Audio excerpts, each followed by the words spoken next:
Hello বন্ধুরা, তোমরা সকলে কেমন আছো? আশা করি তোমরা সকলে খুব খুব ভালো আছো। আমিও খুব ভালো আছি। সোমবারের একটা নতুন ব্লগে জয়েস লাইফস্টাইলে তোমাদের সকলকে স্বাগত জানিয়ে এখন বাজে 8:30, সকাল 8:30। এখন থেকে তোমাদেরকে সঙ্গে নিয়ে আমার ব্লগটা স্টার্ট করছি। আজকে জন্মাষ্টমী, কিন্তু কৃষ্ণ তো রাত 12টার পরে জন্মিয়েছিলেন, তো আর ওই জন্য রাত 12টার পরে ব্রতটা করতে হয়। কিন্তু যারা গোস্বামী মতে করে, মানে স্বয়ং কৃষ্ণ যেসব করেছিলেন 6 গোস্বামী, সেইগুলোই নিষ্ঠাভাবে করেছিলেন, সেই জন্য আমরা গোস্বামী মতেই সব একাদশী ব্রত টত পালন করি। এই জন্য এই জন্মাষ্টমী ব্রতটাও সেই গোস্বামী মতে পালন করব। যারা গোস্বামী মতে পালন করে সেটা কালকে করবে, আর একাদশীর মতো পালনও করতে হবে পরদিন। ওই জন্য আজকে আমি তালের বড়াটা তৈরি করে রাখবো, কালকে আমি আমার জন্মাষ্টমী ব্রতটা পালন করব। আজকে পুজোটা ঠিক দেওয়া যায়, কিন্তু ব্রত পালন যারা করে তারা কালকেই করবে গোস্বামী মতে। পড়ায় হে বলে সেটা, যেটা একাদশীর মতো ব্রত পালন করতে হয়। তো চলো আজকে তাল ঠাল কুড়ে বড়াটা করে রাখি, কালকে লুচি সুজি যা যা করবো করে রাখবো। আর আজকে কিন্তু বাইরে প্রচণ্ড বৃষ্টি হচ্ছে। আমি ভয়েস দিচ্ছিলাম যখন, বুঝতেই পারছিলে টুকটুক করে আওয়াজ হচ্ছিল, ওটা অন্য কিছুর না, বৃষ্টিরই আওয়াজ। আর অন্যদিন বারান্দায় বসে করি, আমার যেহেতু আলাদা কোনো ঘর নেই, ঠাকুর ঘরে তেমন জায়গা নেই। তো এদিকে বৃষ্টি হচ্ছে, আর বড়মশাইয়ের আজকে স্কুলও ছুটি, সেই জন্য গাড়ি তোলা আছে বারান্দায়। ওই জন্য আমার বারান্দার স্ল্যাপের এখানটা ভালো করে পরিষ্কার করে সব নিরামিষ বাসনপত্র এনে এখানে আমার নিরামিষ যে গ্যাসের ওভেনটা বড়মশাই এখানে সেট করে দিয়েছে। তো কালকে আমি যেহেতু ওই ব্রতটা পালন করব, আর কালকেই সব পঞ্চামৃত দিয়ে আমি যেভাবে জন্মাষ্টমী ব্রত পালন করে রাধা গোবিন্দ বাজার গোপাল থাকে যেভাবে স্নান করিয়ে পালন করে সেইভাবেই করব। কিন্তু আজকে আমি হলো ডালের বড়াটা রেডি করে রাখছি, কারণ আমি একা মানুষ যেহেতু, আর সময় পেরে উঠবো না। আর যেহেতু বর্মশাইয়ের ছেলের আবার কালকে স্কুল, আর আমি সবাই বললাম না আজকে পালন করছে, কিন্তু আমি ব্রত কালকে পালন করব। আজকে কিন্তু এই বড়া করে আমি গোবিন্দকে সেবায় দেব, কিন্তু সমস্ত যে করণীয় ব্রত পালন করতে হয়, আমি যেহেতু গোস্বামী মতে পালন করি, সেটা কালকে করব। তো ওইদিকে তালের বড়া ঠড়া তৈরি করে আমি ভগবানকে সেবা দিয়ে একটু রেস্ট করে নিয়েছিলাম। আর মা যেহেতু খুবই অসুস্থ, মার ওখানে ছিলাম, আজকে সকালেই বাড়ি এসেছিলাম, কিন্তু বাড়ি এসে পুজো আশ্রা দিয়ে তারপরে এই তালের বড়াগুলো করে নিয়েছিলাম।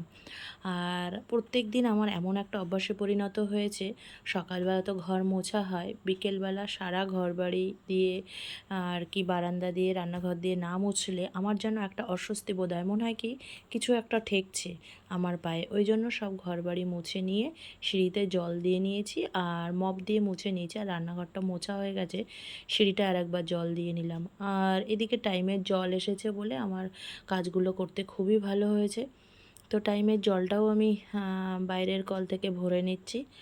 তারপরে আবার সন্ধ্যাবেলায় কিছু বাসনপত্র বের করব। আর হলো ফুল তেমন একটা ফুটছে না, ওই জন্য একজনকে দিয়ে ফুল আনাতে দিয়েছি, রজনীগন্ধা, গোলাপ, এমনি গাঁদা ফুল। আর বরমশাই আমাদের এখানে গেছে একটু বাজারে, আর বৃষ্টি হচ্ছে বলে এখন তো বেরোনোও যাচ্ছে না, তো দেখুক এখানে হলো জামা পায় কি না। আর এদিকে কালকে যা যা করব, ঠাকুরের থালা, তারপরে ঠাকুর বসানোর যে আসন, এগুলো বের করে রাখছি। তো বরমশাই ফোন করেছে, একটা ড্রেস পেয়েছে, তো যেমন বলা তেমনই কাজ, বাড়িতে আনলো, দেখলো আমার রাধা গোবিন্দর হচ্ছে কিনা। মাস্টার্ড ইয়েলো কালার, আর এটা ভেলভেটের, দারুণ লাগছে, কিন্তু দেখে বুঝতে পারছো না, নর্মাল না, জামাটা কিন্তু খুব সুন্দর হয়েছে। আমি আগে কাজ করা জামা পরিয়েছি, কিন্তু ভেলভেটের জামা আমার কখনো পরানো হয়নি। আর এদিকে ভাবছিলাম যে একটা নতুন জামা হলে খুবই ভালো হয়, কিন্তু আমার মনোবাসনা যাই হোক রাধা গোবিন্দ পূর্ণ করেছে।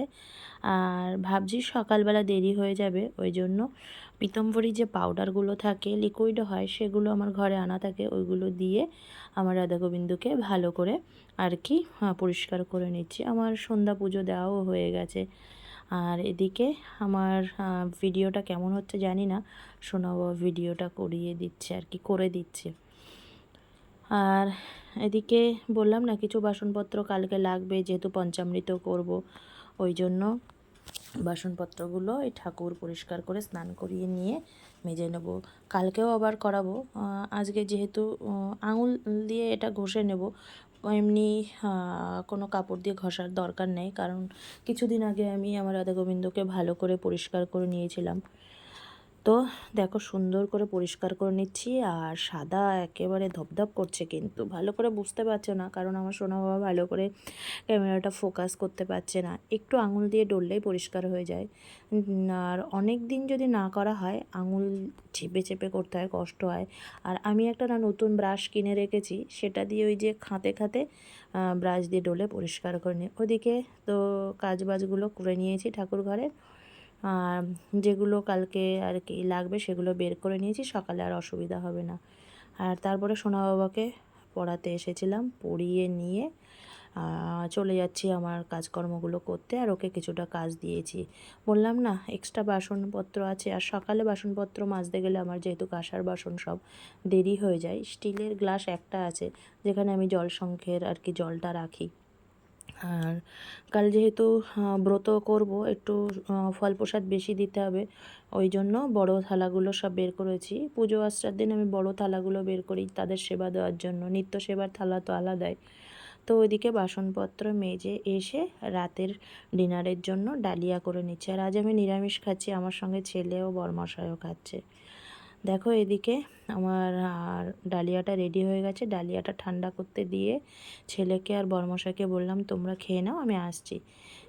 তারপরে ঘরে এসে ছেলের বইপত্রগুলো রুটিন মিলিয়ে আর কি ব্যাগে গুছিয়ে নিচ্ছে। আজ সোমবার, আর তো ছুটি ছিল, আর কাল মঙ্গলবার। কালকের বইগুলো ছেলে একটু সাজিয়ে রেখেছে, আমি যেহেতু কাজ করছিলাম তবু আর একবার আমি মিলিয়ে নিলাম, যেহেতু বাচ্চা মানুষ একটু ভুলভাল হতেই পারে।